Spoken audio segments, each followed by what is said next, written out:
Hey guys, how's it going? Anthony Mutaraja here, back with a new lesson. Figured I'd talk about something which is of heavy interest to a lot of bass players and guitar players, basically necked instruments, and that is patterns or shapes. Now,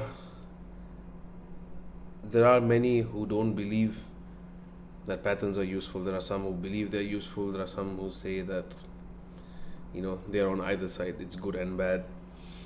So I'm here to again bring my perspective to the table.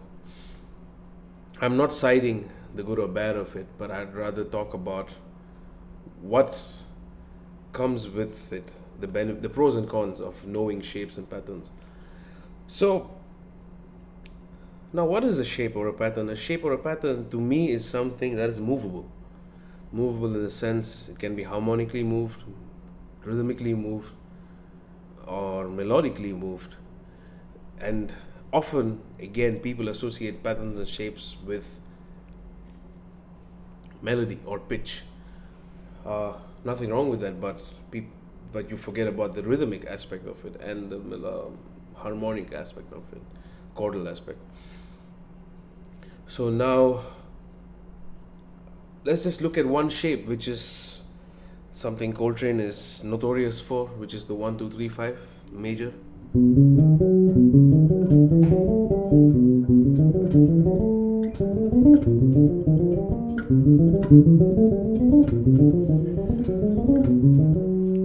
Right? So that's the 1-2-3-5. It's a major shape. Now, he obviously uses it in kind of in that manner where on Giant Steps or even a lot of songs he does B, D, and resolves to the 1, which is the 1 of D. So now let's take a look at that shape. Okay, it's very simple, it's minimal, 1, 2, 3, 5. Now, what I like to do with the shape is try variation. So now let me try a minor variation. Now the minor variation is not really fancied by a lot, but I kind of like it actually.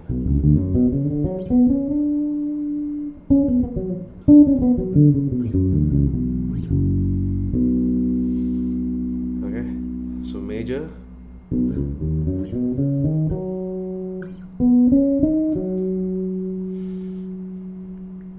Minor.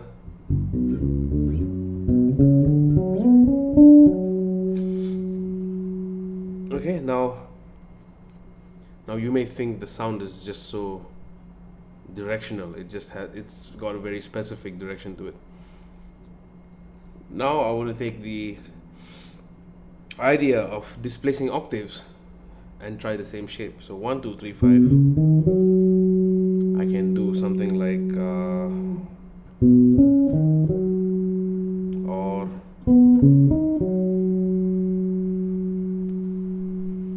let me me see if there's something else I can do.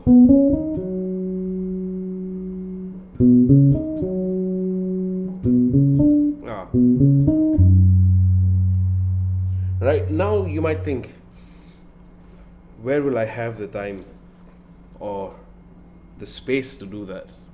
You can, if you allow it, or if you practice it, you surely can. Now this one simple shape has given you quite a bit of variations.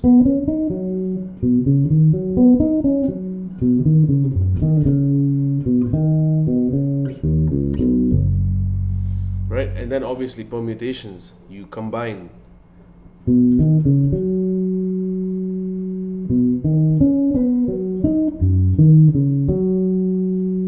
That's just 4 notes, and that's already giving you a ton of sound.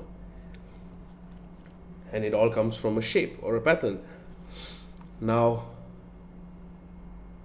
you might wonder, but isn't a pattern supposed to be one specific motion, like this? Yeah, that's what a pattern is, but a pattern essentially is made up of small fragments. In this case, it's made up of 4 notes. Now, I can choose to play the 4 notes differently. Displace the octaves, displace the rhythm. Also, harmonically displace it. I don't have to play this on a B. I could play it somewhere else and then move it to the next change accordingly, just to give a color to the sound. Now, and these are things that I don't know if you, I've never read a lot of books, but I don't know if you'll find books talking about these kind of motions and these kind of ideas. But these are things you can explore on your own. You don't need somebody to tell you that you can play a B major, not only on a B major, I can play it on an E major.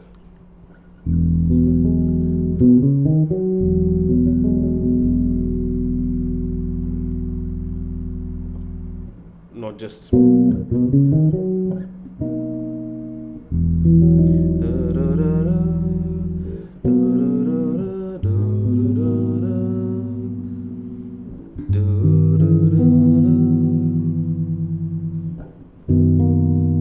right. So now that all those things already give you plenty of leverage, freedom to use that, take that one shape and get the most out of it, instead of just saying, okay, that's the shape, the 1, 2, 3, 5 on the B, I can do it on the B. So excuse me. Hey, sorry about that, guys. Got into a coughing frenzy. Just recovering from the flu, you see. So as I was saying, so the 1, 2, 3, 5, you have all those happening.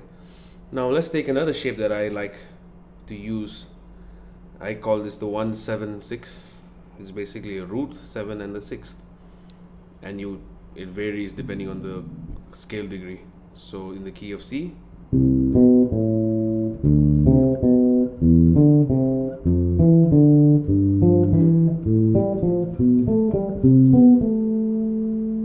and it gives you a nice open sound. And now I can do different shapes. 1, 9, 7.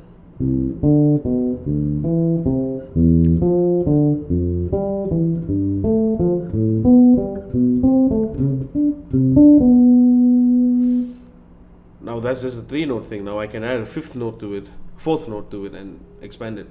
Let's try 1, 7, 6, 3.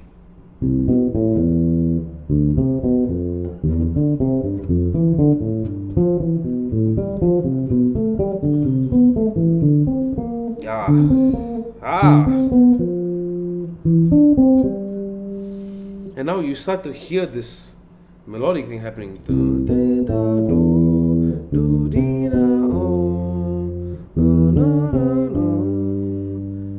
It's almost like there are 4 parts now to the song, and they all have their part. And then there is a, and then you have the, and then you have the.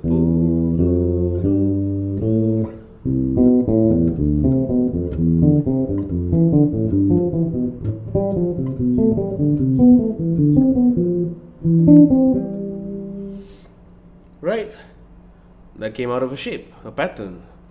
and now you can explore harmonic variations or rhythmic variations however you like. There is, sometimes I get emails or messages on Facebook asking what kind of rules do I follow. Honestly, the only rule I follow, or the two rules, is I like how it sounds and I enjoy playing it. Those are the only two rules. I enjoy it and I just love how it sounds. If those two rules are met, perfect.